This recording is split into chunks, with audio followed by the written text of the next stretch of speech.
I'm John Fitzgerald. I'm currently a Spring Associate for Street Entrepreneurs. And this is actually our first interview with an entrepreneur. And we're going to start this off by just getting to know Jazmine a little bit and seeing what brought her to DC. So why don't you tell us about yourself, Jazmine? Yeah, so I'm a scientist by day. And long story kind of short, I'm from Tuskegee, Alabama. And I kind of came here for school and from work.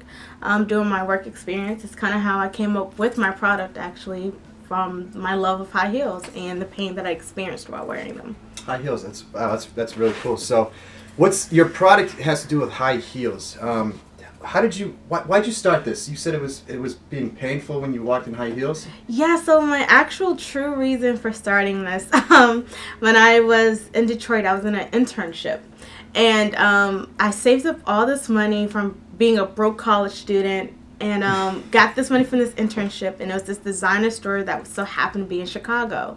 And we actually got like a rental car. We drove from Detroit to Chicago. We literally spent, the shoes were originally $1,400, but I got them for $700. So yeah, that's still a lot for a broke college student. Yeah, that is a lot. And they were the most painful shoes to date that I own. Like, they're excruciating and just most painful thing ever. I cannot wear them. They literally sit on my cabinet just collecting dust. But they're on display because they're like my babies, but I just can't wear them. Yeah, I don't blame her. That sounds painful. But, hey, you came up with a solution. That's great. That's Yeah. what it's about being an entrepreneur. So, I got to ask you, though, since, like, that's such a common item, are there, like, similar products on the market that makes your product, like, so special? Yeah, I mean, of course, this has been a problem for, like, forever. High heels and comfort is still going to always be a problem, no matter what. Yeah. So there are people that's trying to channel this in different ways.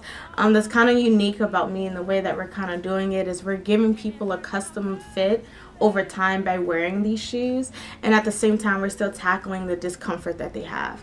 And another unique thing is we're trying to be more competitive in the pricing market. Even I just talked to my manufacturer yesterday, and we just started our official prototype within the manufacturing world, and we can possibly even get these shoes to around $100 per pair. So it's pretty amazing that we're able to try to be competitive by price but also add some comfort. That's great. That's awesome. So, this company that you're working with, are they local, like in DC, or? So he's actually in LA. So both the insole products are actually made in the US, and now the shoes will be made in the US as well. But depending on the quality expansion, they also have a manufacturer in Mexico. So we can kind of channel both areas. Mexico. Would you mind telling just a little bit, like a brief description about your product exactly? Yes. So my shoe line kind of incorporates two of the best worlds. Some shock absorbent gel and memory foam. So we want to make sure that we absorb a lot of the impact with each walk. And we also want to make sure that we have some comfort with the memory foam, but that's also reinforced with this gel. So the seeping is what we want because that gives you that custom fit, and that custom fitting over time. But we still want that support to be there. Kind of think of a memory foam bed, how it seeps. We don't want that. So we're kind of aligning both of the best worlds into one. Do you know how to overcome like certain obstacles you're going to be facing? Like, are you like expecting like anything like happen that could like go against it, or?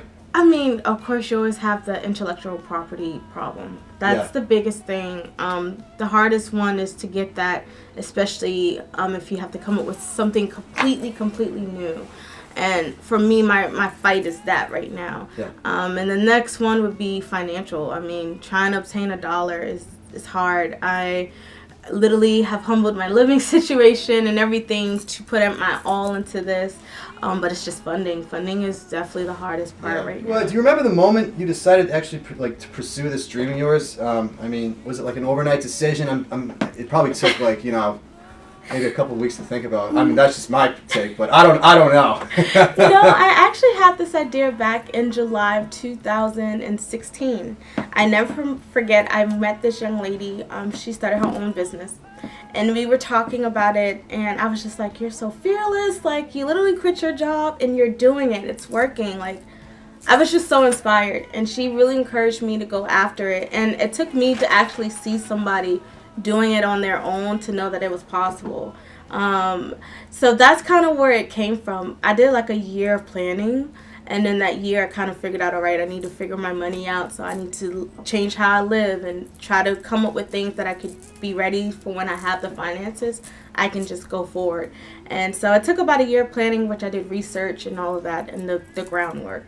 So it started over a little almost 2 years. You've obviously probably came across some lessons and certain failures, and everyone comes across those things. How did you learn from those mistakes?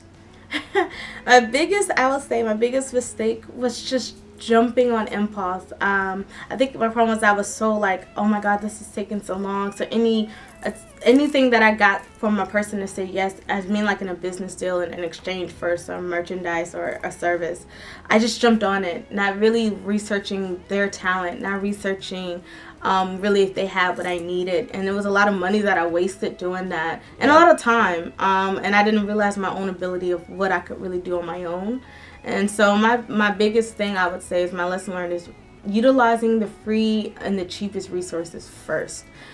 They're out there. You just have to really figure out and find them, honestly.